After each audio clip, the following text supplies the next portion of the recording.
Hello everyone, friends, this is part 4, support me with a like and a comment, have a nice day. The divorce was finalized quickly after that. Jenna, in her bitterness, had no real desire to fight me for custody. She had moved on emotionally long before the papers were signed, and it seemed like she was content to leave Lucas and me behind. It was clear now that she was never the mother I thought she was. She would visit Lucas occasionally, but her presence was hollow, like a shadow passing through our lives. It was painful. The dissolution of our family left an emptiness inside me, a feeling of profound loss. But strangely, I felt relief as well. I no longer had to live with the constant strain of pretending everything was okay. I could focus on Lucas, on raising him without the toxic energy that had poisoned our home. The hardest part was telling Lucas. He didn't understand why things had changed. He was just a toddler, so all he knew was that his mother was no longer around as much, and he didn't quite understand the absence. I tried to make up for it by showering him with affection and attention. I did everything I could to be the father he needed. But it wasn't just the parenting that was difficult, it was everything. Every day was a reminder of what I had lost. I had invested so much of myself into that marriage, so much hope into believing we could fix things. And yet, here I was alone, raising my son, trying to figure out what came next. Jenna's calls grew fewer, her visits to see Lucas even more sporadic. There were no apologies from her, no explanations for her actions. I found myself falling into a routine of work, parenting, and more work. I buried my feelings under the weight of responsibilities. There were times when I wanted to scream, times when the anger rose up inside me like an uncontrollable fire, but I couldn't afford to let it consume me. Lucas needed me to be strong. Weeks passed, and I began to get used to the idea of single parenthood. It wasn't easy. There were days when I questioned everything, when I wondered if there was something I could have done to change the outcome. But then I would look at Lucas, his innocent face smiling up at me, and I realized that there was no room for regret anymore. I had made my choice, and now I had to live with it. Then, one night, while I was at a coffee shop grabbing a drink, I saw someone. A woman. She smiled at me from across the room, and there was something about her, something familiar. But I couldn't place it. She approached me. "Tom, right?" she said, her voice gentle. I blinked, surprised. "Yeah. Do I know you?" "I'm Claire," she said, offering me a friendly smile. "I'm a friend of Paul's. We met a few weeks ago, when you were at his place." And in that moment, something clicked. Paul had mentioned her briefly before, but I had never paid much attention. Yet here she was, standing in front of me, offering me a sense of calm that I hadn't realized I was missing. She asked about Lucas, and after a few minutes of small talk, we were laughing. It felt good, no strings attached, no pressure. I wasn't ready for a relationship, but in that moment, I felt a small sense of hope. Maybe things weren't so hopeless after all. The connection with Claire felt unexpectedly easy. It had been so long since I'd had a conversation that didn't involve the weight of guilt, regret, or anger. She wasn't trying to fix me or ask me to explain everything, she just listened. We exchanged stories about our lives, about the frustrations and small joys we encountered. Claire had this calm, collected nature that made it easy to talk to her, and her empathy was something I hadn't realized I needed so desperately. It was still too early to say where things would go, but there was something about her that drew me in. I wasn't looking for a relationship, not now, not after everything that had happened with Jenna. But there was something about Claire's presence that made the heaviness of my situation seem more manageable, and for the first time in a long while, I found myself looking forward to something outside of my daily routine. Our first few dates were simple: coffee, walks in the park, casual conversations about life, work, and even our childhoods. It felt refreshing. I was able to talk about Lucas without feeling burdened by guilt, as Claire genuinely seemed interested in him, without any sense of pressure or expectation. It was a nice change. I knew Jenna wouldn't like it.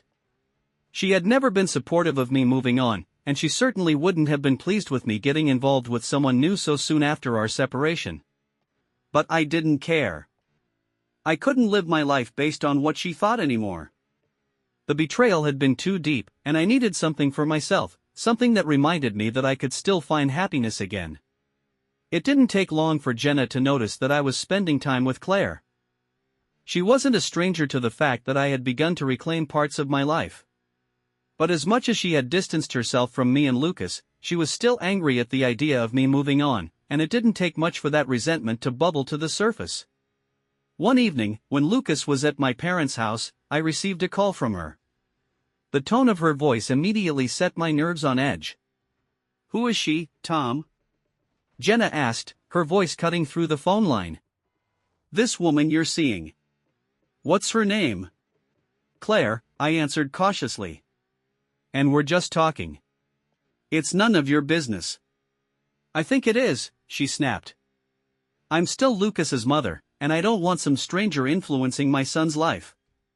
I could hear her breathing through the phone, a mix of anger and something darker, jealousy, perhaps? The conversation quickly spiraled out of control, with her throwing insults at Claire, at me, and at the idea of me being so eager to move on. I could sense the manipulation in her words, trying to make me feel guilty, trying to make me doubt myself. "Just remember, Tom," she said before hanging up, "you'll never get rid of me. I'll always be his mother, no matter what." Her words were meant to sting, but I was tired of playing her games. I had tried for too long to be the person she wanted me to be. I wasn't going to let her guilt trip me anymore. Despite Jenna's emotional outbursts and her attempts to manipulate me into feeling guilty, the legal battle over Lucas's custody was inevitable. Jenna's visits became more erratic, and her attempts to be involved in Lucas's life seemed more like a game to her.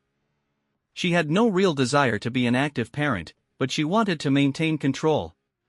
It was a power struggle.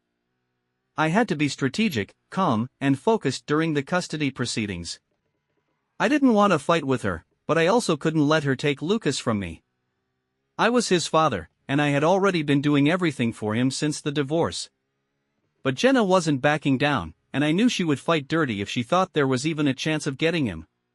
The pressure of the custody battle only added to the strain in my life.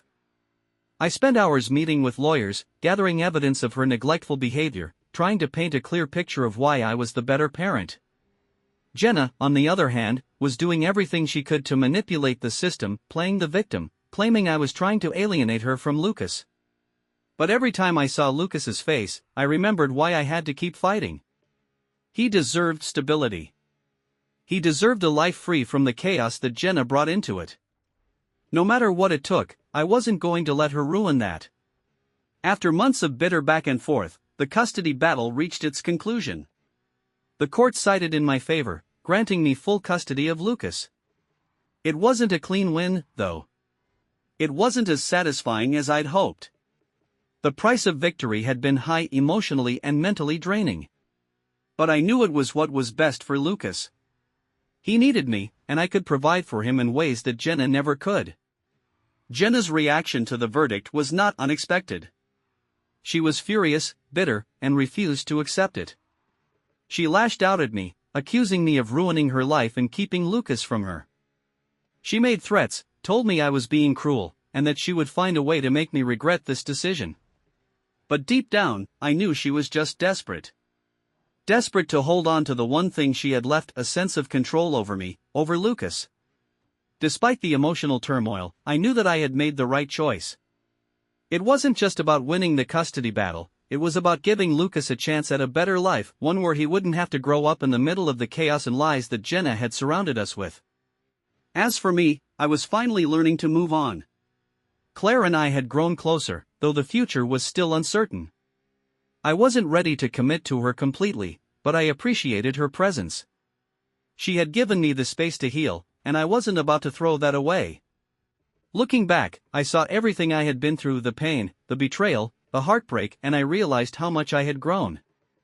I was no longer the man who had been blinded by love, the man who had thought he could save his marriage. I was stronger, more resilient. And I was ready to move forward, no matter what that future held. Thank you very much for watching. Please support me by subscribing, liking, and of course commenting. See you next videos.